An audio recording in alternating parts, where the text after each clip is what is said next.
to introduce Chef or Dr. Angie Neeson. She's a culinary medicine family practice doctor, and I'm gonna let her say a few words. And these are her recipes. And we all have. She's on the call today, as well as VEBA's registered dietitian, Anjali Patel, and we all come at food from a different angle, but we all speak the same language, if that makes any sense. So welcome, Dr. Neeson.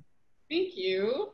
And Chef Leslie is not giving herself credit because I get to work with her, and she was trained at the Culinary Institute of America, which is the most prestigious culinary school. So I get to learn from her, and together we make this awesome team with Anjali too, who's a registered dietitian. So today I am actually going to make something that I make all the time with my kids. And when they came over before pre-COVID, this was sort of a standard, let's get together and let's make a meal. The kids make their own pizzas. I don't have to make food. Parents don't have to fight whether they're gonna eat like, you know, someone else's different food. They made their own food. So if they like it, they like it. If they don't, then that's their problem. But we're gonna start with dessert. And as you can see, when you bring the kids in the kitchen, they're already eating things. So they're already trying things. So one of the biggest pieces of this is a lot of times when I'm meal prepping or making food ahead of time, the kids are constantly eating. So if they don't want to eat dinner, I'm totally okay with that because they've already tried and tasted and sampled, and I'm just cool with that. So this is a 2-ingredient ice cream, and I'm just gonna quickly show you. So this is the last little bit, but he's gonna show you how to mash it. So it's just mashed banana. Then we just add some cocoa powder. This is 100% cocoa powder. Again, anything over 60% has antioxidant activity. So you wanna get things that are more than 60%, but this is just really cocoa powder, unsweetened. And I just add it into it and just mix it up. And this is something that I make for them. I make it for myself.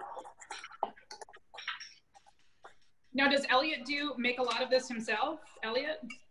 He does. He actually made us pico de gallo yesterday. It was delicious with peaches. He's a great chef. He's also a really good eater, and he's adventurous. So anything we try. So it looks like this, and then I just pop this in the freezer. And now we're done. Does this look okay, Dr. Neeson? And Elliot, does that look okay? That looks good, yeah. So just pop that in the freezer, and then, okay, we're done with dessert. Dough, pizza dough. So easy. Flatbread. Yeah, it's basically a flatbread. And I use whole wheat flatbread because this has fiber. So if you take a look at the ingredient list, you want something that has fiber. So this makes a difference between white flour and whole wheat flour. So this is the entire grain. So this is what's really good for our microbiome, our gut, our health, our overall. So when people say, you know, pizza's bad, I always say, put your thinking cap on. How can we make it better? And this is one easy way to make it better. So we are going to. And would you say too that like if you were just starting out trying to figure out whole grains and whole wheat, you could start by doing half. You know, just started phasing it into your cooking or what your baking projects. 1 cup of whole wheat flour. 1 cup of whole wheat flour. Plain Greek yogurt, and this is 3/4 of a cup. This serves again as a probiotic, but also as the yeast, the rising yeast naturally. Okay. So put the yogurt into the flour. Yep. Then we have some baking powder. So we have 1.5 teaspoons of baking powder. And then some salt. Now again, if you buy pizza, the reason why people feel bloated after pizza is because it has a lot of salt. So mix that all up. So while he's mixing it, I'm going to show you what it looks like. So it looks like this. You let it sit for about 15 minutes. And then we grab a little ball like this.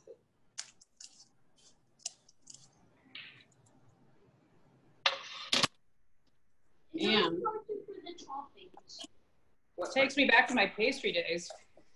So then you make your little ball like this, and then the kids can do this. And you just grab a little handful of whole wheat flour and you just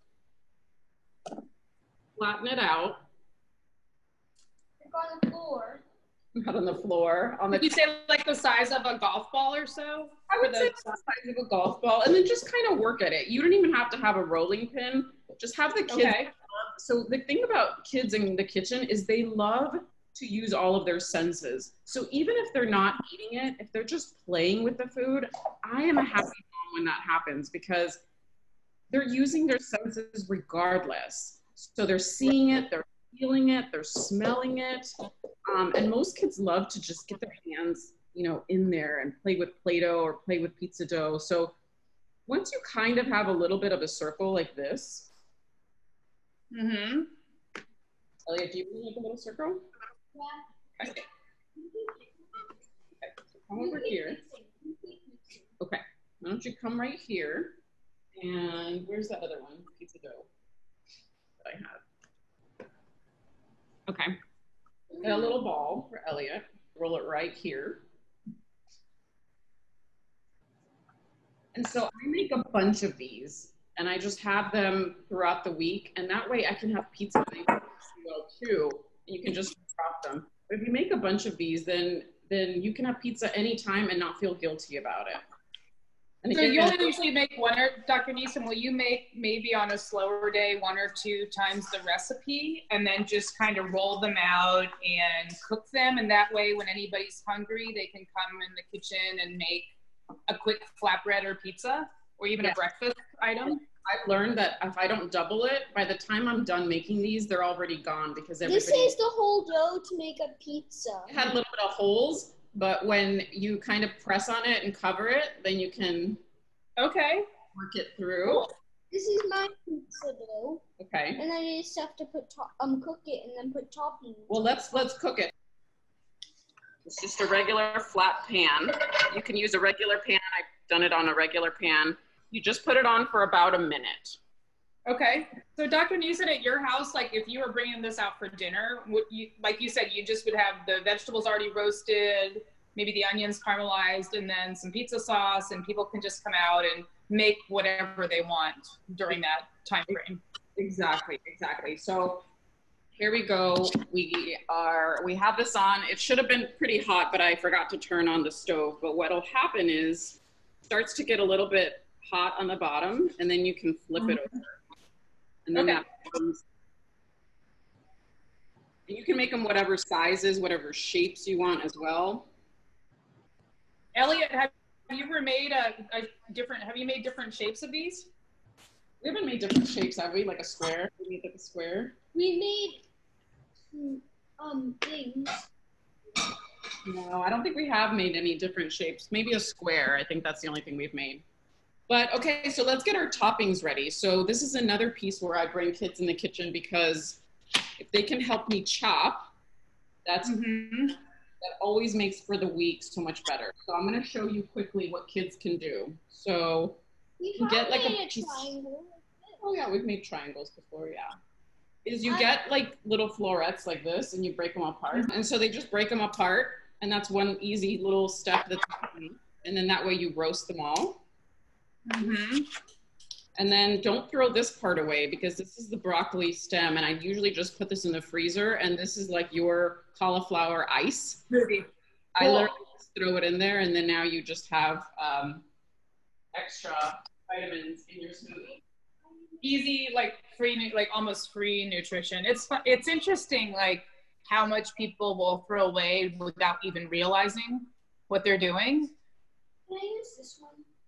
Not yet, it's not ready yet. But now we're gonna move on to making some toppings. So another easy thing that I do is I like keeping my makeup on, and onions for some reason always make me cry. So I just have an onion chopper. You just get this and you put it on and then you smash it.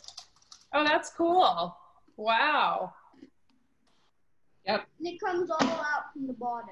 And mommy That was really cry, and the kids don't cry, and they just love smashing things and putting things Yeah, down. yeah. That's awesome. Sarah, can you find a link for that onion chopper? So So then now you have your onions, right? And you can do that with any veggies. You can do sweet potatoes. You could do like this. This and is so what now, it looks at the end. yeah, but you can do this all day long. And now you've made yourself a much easier, you know, meal prep or food prep for the rest of the week because you just have a bunch of this, and the kids just love to have it. So what I'm going to do next is I'm going to show you how I now roast it and bring all of it easily together. Okay. So I put the bell peppers or... When is that ready? Not yet. One of the cool things I love about like food as medicine is a bell pepper actually has more vitamin C, like 200% more than an orange. They're all sweet. But one of the cool things is I cut through the lines. So the lines are meant, they're Mother Nature's way of saying this is where you cut. So yeah. Let me show you. I don't know if you knew this trick, Chef, but I'm sure you did, where you just cut along the lines. And the kids can do this with a kid's knife, which I'll have a link to. I think I've already. Oh, nice. This is great. This would be a good video. It's a flower. Look at that. Yeah, and you don't. That's beautiful. The seeds sort of stay there. And what we're doing is we're trying to garden right now, and so I'm trying to save as many seeds as possible. So I have a yogurt container over here. We're just gonna pull this yogurt container, and we're just gonna plant these seeds and see if they germinate and plant them in our garden. But that's another fun thing. And then so I just cut the bell peppers.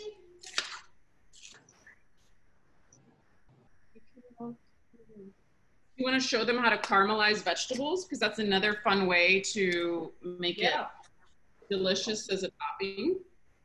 Yeah, I have it. I'm using my primary stove right now, but I'll pull out this burner. It's a little loud, but hopefully you all get the visual.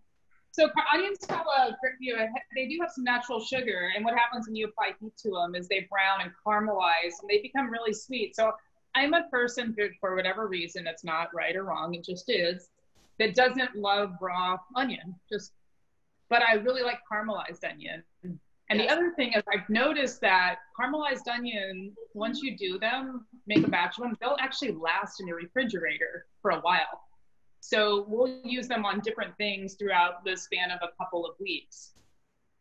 Sure, I just get a hot pan going, and then I just kind of put them in here, let them brown. If I feel like they're going black, any part's going black, you want a little of that, but I might just hit it with water, a tiny bit of water, because you really want to get that caramelization going. And I'll let them go, I mean, sometimes as long as half an hour. It kind of depends on how big the batch is and what I'm doing. But I think they taste just, you know, so sweet, so lovely. You know, you can put them in breakfast items, dinner items, sandwiches, flatbread, tacos, like why not? I mean, it's not conventional, but the more vegetables you can load in a taco or burrito, the better it is for you. So I've got mine going here, and I just put some olive oil and putting some mushrooms and some red onions. I know that my sons don't like mushrooms, but one of the tips that I have is I never stop trying, because you never know, one day they're gonna taste it and it's gonna taste different. So the thing is to offer it like 10 different times.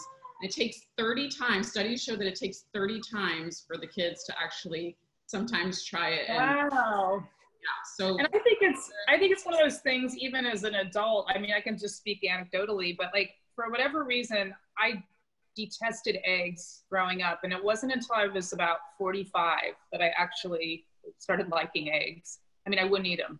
So it's just funny how your palate changed. Something changed. I don't know what that was. Maybe it was who was cooking them. I have no idea. So that's a staple. Eggs over here too. Okay.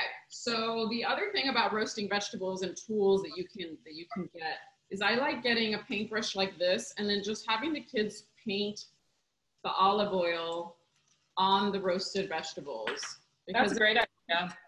It keeps them busy, but they get every little nook from the vegetable bowl. And it gives that control of being able to sort of paint in the kitchen. And again, just trying, this is getting every little texture. And then you put some salt on it, and you sprinkle it, and then you just pop it in the oven. Okay. But I like the way you actually hold your brush close to have a little more control. A little more control, yeah. That's good. That's a good thing. I think I'll add a brush to like things for your kitchen. You know, not like the top 10 must-haves, but this is I find I do go to my brush fairly often. That's a good thing. Yeah, I think it's a fun thing for kids to use in the kitchen. So then I pop the roasted vegetables. I pop all these vegetables and I pop them in the oven for 400. I put some salt on it. Sometimes I use some of the seasoned salt that I get from like gourmet stores just to make it a little bit interesting. Some truffle salt or some chili pepper salt or Hawaiian salt with passion fruit, stuff like that. That's kind of fun. And then you pop this in the oven for 400 and usually about 25 minutes to 30 minutes. And then come up with this.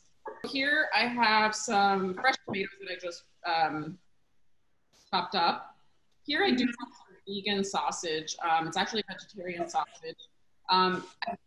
I don't usually go with pepperoni, but I try to bring more plants into the kitchen. So, you know, if you're going to opt for something, these are over processed. They have a lot of salt, but again, they're vegetarian, so less of the carcinogens from the processed of the sausage, regular sausage and bacon and pepperoni, because we know that they are a class 1 carcinogen. So trying to stay away from them as many times as possible would be good. So I usually use like a vegan sausage or a vegetarian sausage. And then I have the broccoli. I try to break them up into little florets because, again, when you're putting them on a pizza, you want your toppings to be little tiny. And I just try to do a rainbow color. So whatever I have, here I have some fresh tomatoes. Here I have some red bell peppers. And then these are the purple onions. And then pineapple, because kids love sweet stuff, right? So I have a little bit of pineapple in there. Now, and then I always want to try something new. So I added some shishito peppers. Oh, cool. I have those for tonight's dinner. Beautiful. Yeah, I had purple cauliflower because it matched my uniform.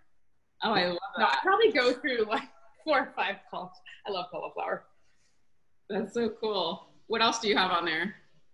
So on this tray, I've got red and yellow peppers, broccoli. I've got some mushrooms that I'm actually using in another recipe today. So I did a batch of just different mushrooms. And it's funny, like back to what you were saying about your kids, like not liking mushrooms. I find that I like the shiitakes much more interesting than the button, but that's me.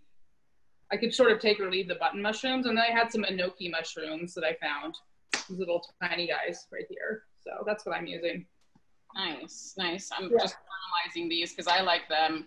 I either use them for this, or I use them for a salad, or I use them for basically anything. I put them in a taco or whatever. So caramelizing your vegetables can be used for multiple ways. And then now it's a minute each side. I turned off the oven. I turned off the stove, but it's a minute each side. So now how easily it heats up. So here's our little amazing. So we have a little bread. I love the idea of using the yogurt and the baking powder in the flatbread. I think that's a really cool idea. Yeah. And it makes it so easy just to whip it. I mean, most people, not most people, but a lot of households will have those ingredients in it. They're using yogurt for other things, whole wheat for flour for other things. Not only that, it's high in protein and calcium. And so we're thinking about kids and their gut health, and we're thinking about how they can get calcium for their bone growth. This is like a complete meal. So when I tell parents what we should be putting more on our kids' plates, I always bring out the plate and I always say, half of it should be fruits, vegetables, more focus on the vegetables. We should have some whole grains and some healthy proteins. And obviously, when we look at the pizza, it has everything. So, if we go to the vegetables, we've got some broccoli, some tomatoes, we've got some tomato sauce, we have red onions, we have sweet potatoes, the shishito peppers. If you look at fruit, we have, actually, tomato is a fruit. So We have the tomatoes, and then we have the pineapple. The whole grain is from the pizza. And then when we look at healthy proteins, we have the yogurt, and then we have the plant-based sausage. So Okay. complete meal in and of itself. So if you added spices to that the bread, you're gonna make naan, or you're gonna make an Indian chapati style. Like, this is the recipe that my mom uses. She throw a bunch of spices in there, garlic, ginger. It's the same base. So it's yogurt and flour and leavening is the base. Yeah. No kidding. Yeah. And then do you do like a pan-sear like that? Not the leavening, because ours are flat, but that's the base, and then you add spices, ginger, garlic, anything you want. So my mom leftover rice and whatever, she puts whatever leftovers in the fridge in there, flattens it, and then cooks it, and it's very tasty. That's great.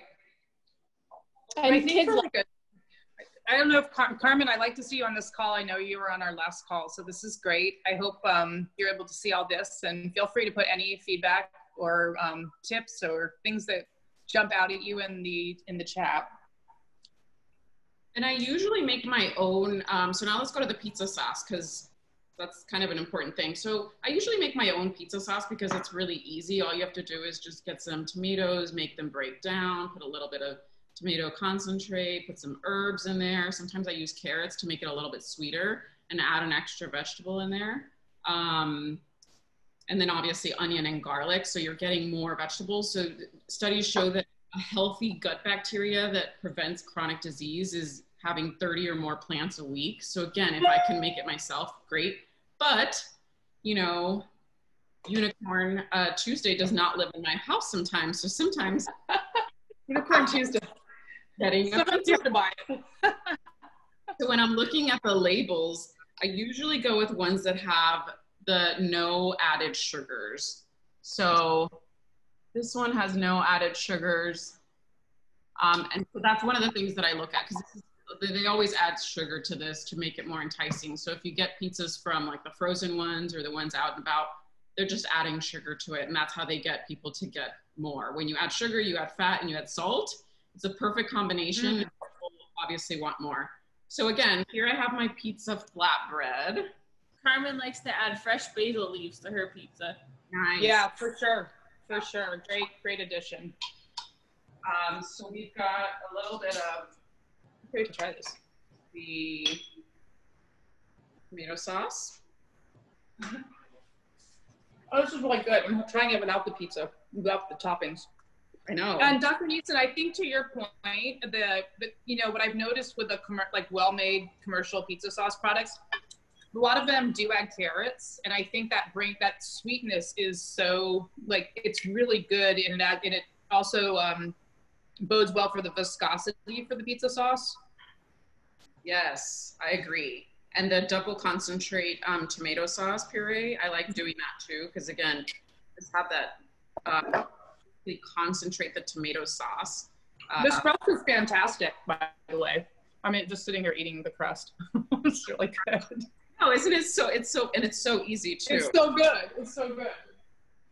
So as far as cheese goes, you know, adding a little bit goes a long way. Sometimes I like going with just Parmesan because it's an aged cheese. And when we're looking at studies of where most people are lactose intolerant. So if you don't know that, I usually say maybe try an aged cheese like Parmesan, and that sometimes friendlier on the gut. So if people are lactose intolerant. Or what? Grated cheese. Yeah. So that's the other thing, is he likes to grate the cheese. So now I have my pizza here. I'm just going to throw it in the oven until the cheese melts. So this is already cooked. All the roasted vegetables are already cooked. So now it can just easily go in the oven. Oh, Elliot, let's see this. That's amazing. Is that the vegan sausage on there on the bottom? Yeah, he really likes it. And again, I don't do it all the time, but if we're going to be cutting up some pizzas and we have people over, I usually try to bring it out because kids want like the pepperoni usually, but this is sort of a way to kind of bridge that to the next step, to get them off of it, because again, it's not, there should be warning labels on these products that they're carcinogenic and they cause colon cancer. But the World Health Organization made that public statement in 2015, but we have yet to see it come commercially because the meat industry is really vocal. They have a lot of money, but lobbyists for sure. So I try to tell patients, if you want to reduce your risk of colon cancer and you want to reduce your risk of heart disease, we know that this is tied to that. Definitely try to reduce it as much as possible. It doesn't mean that you can't have a hot dog here and there. You know, we always enjoy places where we go, and if it's the best of the best and it's like happens to be a sausage link or a hot dog, we'll try it, but it's not our staple. We definitely do. When we go to parties, we go to pizza parties and they have pepperoni pizza, we're like, whatever, right? Yeah. Yeah, I think it's just back to like, if we just flip the thinking, and I forget your phrase, Dr. Neeson, but it's like the protein flip, right? And you start making the colorful things the star of the plate.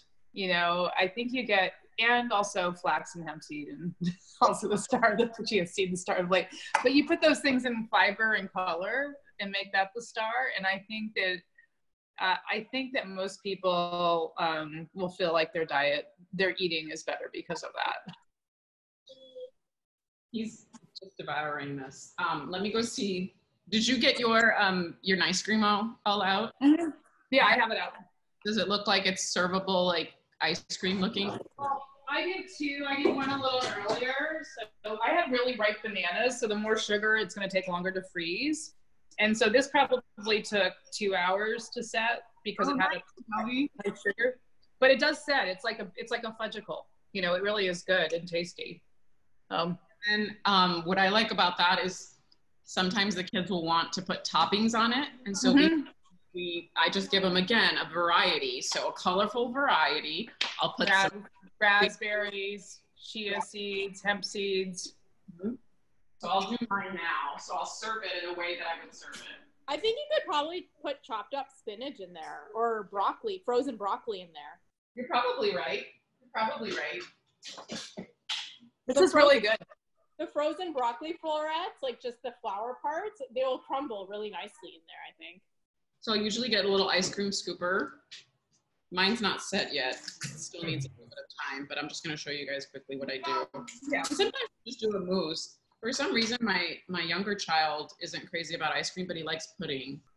You know, and it's filling. And like I said, you know, when you make your own, so this is something that we can have every single night, you know, for dinner, we can have dessert, so we don't feel like we're depriving ourselves.